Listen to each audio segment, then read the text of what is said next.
Hello and welcome back to Newsroom Nigeria. This is where we give you hot, fresh and sizzling news all day long. If this is your first time here, please subscribe, like this video, also leave your opinions in the comment section below. With long-term aspirations for the 2031 presidential election in mind, 3 ministers of a Federal Capital Territory FCT Abuja, 1 incumbent and 2 former occupants are focused on the short-term politicking to ensure that the 2027 presidential poll goes their way and in anticipation of a bigger catch. Report has it. Despite the political arithmetic of a central position of a Federal Capital Territory FCT in the election of Nigeria's president, occupying the office of FCT minister exposes politicians to national visibility and active roles in presidential polls.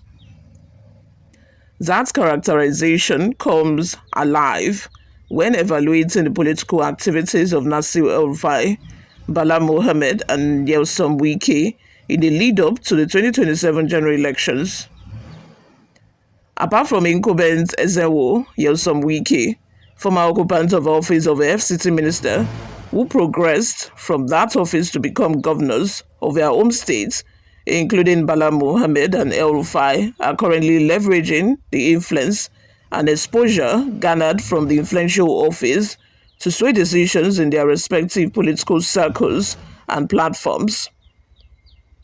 While the former Kaduna State Governor El-Rufai joined the Social Democratic Party SDP from the All Progressive Congress APC, his involvement in the coalition of opposition to President Bola Ahmed Tinubu's second-term aspiration has been a subject of controversy in the party. However, undeterred by the frustrations within the SDP against its belief in the coalition, which has chosen the African Democratic Congress (ADC) as its platform of collaboration, El-Rufai has positioned himself as a mobilizer-in-chief for the opposition grouping. On his part, the incumbent FCT minister, Wike, despite his perceived loyalty to the People's Democratic Party (PDP), is publicly known for his allegiance to the Tinubu-led APC, which gave him the ministerial appointment.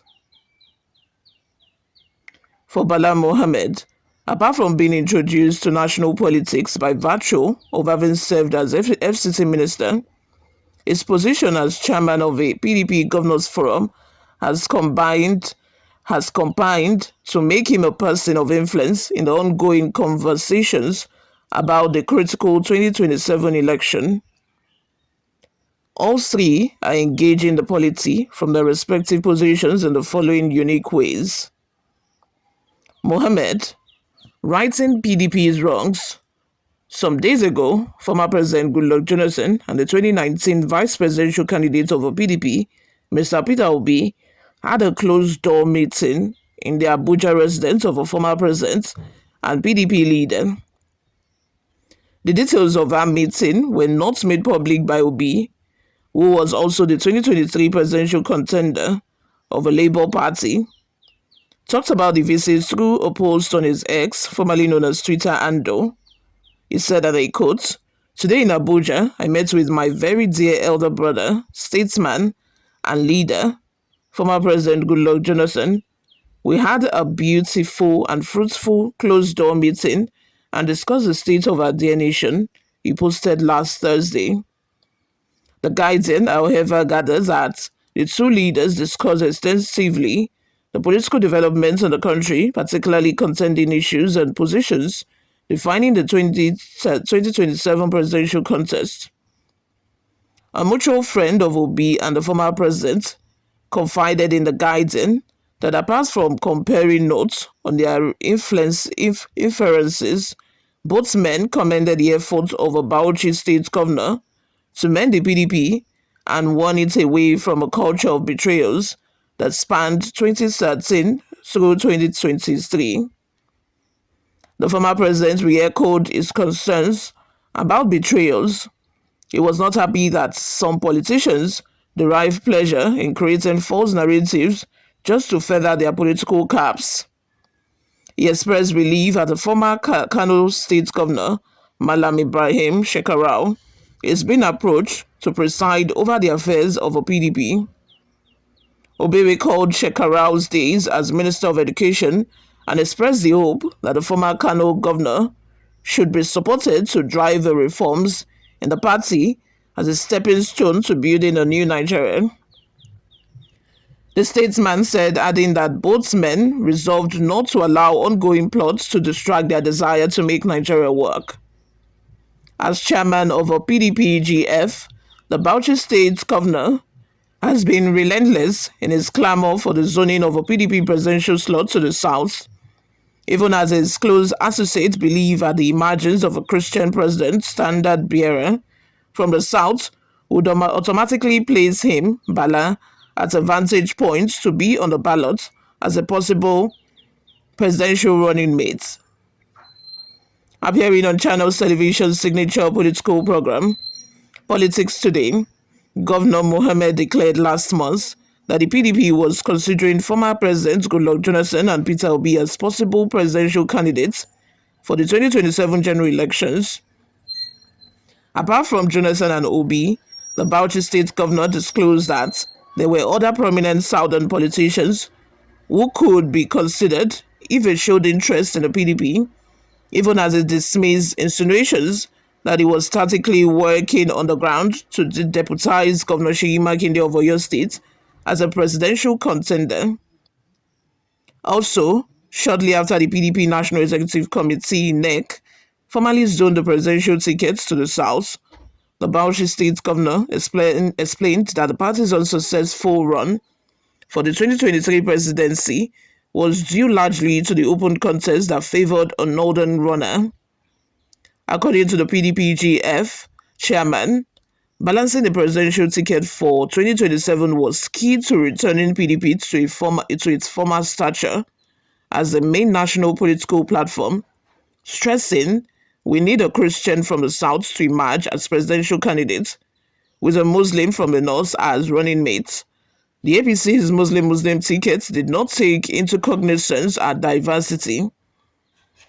Although the Bauchi State governor agreed that it was the exclusive preserve of a presidential candidate to select his or her running mate, party faithful believe that he is working on the quiet assumption that his moves to get a southern contender would be rewarded with a choice as presidential running mate in readiness for 2031. Whether this would not throw up a similar scenario that pitted Wike against Atiku Abubakar in 2023 is beyond immediate conjecture. Now to Wike. The 2023 general election exposed the former Rivers State governor, Nyesom Wike, as a contender in the Game of Thrones. Wike had waged a stalwart post-primary battle against Atiku Abubakar, who won the PDP's presidential ticket on the grounds that it was the turn of the South to hold the voucher. Emboldened by FT 78 billion naira of Rivers State's withheld funds that were released to him by the President Muhammadu Buhari administration at the instance of former Lagos State Governor Asiwaju Bola Tinubu, the former governor gathered 4 other colleagues, Makinde Victor Okezi, Ikpeazu, Samuel Otomanifai, Lawrence Wai, to form the PDP G5. In the guise of fighting against the PDP presidential nominee, Wike allegedly fought tooth and nail to ensure that the outcome of a ballot in Rivers State ended in favor of the APC contender, Tinubu. In recognition of his yeoman's job, the former Rivers State governor was appointed FCT minister.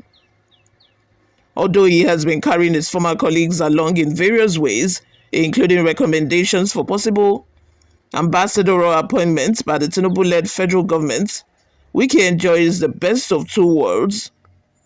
As a perceived PDP faithful serving as FCT minister in an APC-led administration, he has in the past 2 years been making strategic efforts to ensure the re-election of President Tinubu. Hiked by the political games being played by the FCT minister, a former APC gubernatorial candidate in Rivers State, Toye Cole, urged Wike to declare its political platform and stop confusing the Rivers State electorate and Nigerians at large. Is he, that is Wike, APC, or is he PDP? As far as we know today, he is PDP. We cannot continue confusing the electorate in Rivers State and confusing Nigerians because it is dangerous for democracy. That you are in one party, you are controlling another party, and we are trying to create a one-party state. That is a mixture that nobody is clear about, Cole stated while appearing in a live television program. Now to El-Rufai, veritable activism or vengeance. Months after serving out his 2 terms as Kaduna State Governor, El-Rufai's name circulated in Abuja, the federal capital, as a possible returnee cabinet minister nearly 15 years after his tenure in charge of FCT. Failing to be so appointed after a prolonged back and forth during Senate confirmation hearings, the former Kaduna State Governor felt scorned. 2 years into the life of a new administration, the former FCT minister moved to the public square and announced a terrible performance evaluation of a Tinubu-led federal government. By adopting the toga of opposition, El-Rufai's decision to quit the APC shook the polity, even as some of his former allies accused him of waging a political war of vengeance. But undeterred, the former governor started mapping strategies for possible defeat of the incumbent in the 2027 presidential run. To El-Rufai, the pathway for the opposition to defeat the incumbent lies through effective collaboration and perforation of a performance record of a government in power, which is said has failed Nigerians. While announcing that he was not looking for anything except the dethronement of a bad government, Malam Nasir El-Rufai has been gathering evidence to influence the 2027 election, just as he is recruiting members for the coalition platform of ADC. The former Kaduna State Governor told a gathering in Sokoto that the only way they could enjoy the wealth of a country was to come out and vote out a government that was giving them hunger while enjoying the best delicacies. Similarly, in Owerri, the Imo State capital, El-Rufai enjoined the people to drop their lethargy and go get their permanent voters' cards, arguing that the fact that the last general election did not end the way they anticipated should not deter them. He said his involvement in politics was just to ensure good governance that guarantees the well-being of citizens. But like the Bauchi State Governor, El-Rufai is said to be working hard for the emergence of a southern presidential contender in the anticipation that he would be favorably considered for the presidential pairing on the ballots and readiness for the ultimate contest in 2031. Already, the former Kaduna State Governor and his former Sokoto State counterpart, Aminu Waziri Tambuwal, have emerged as prime contenders for the position of vice presidential candidate in the ADC coalition. How these 3 forces would shape the stature of a 2027 presidential poll would be seen as the February 2026 date for the publication of a notice of election draws near. You all, let's have your total new opinions in the comment section below.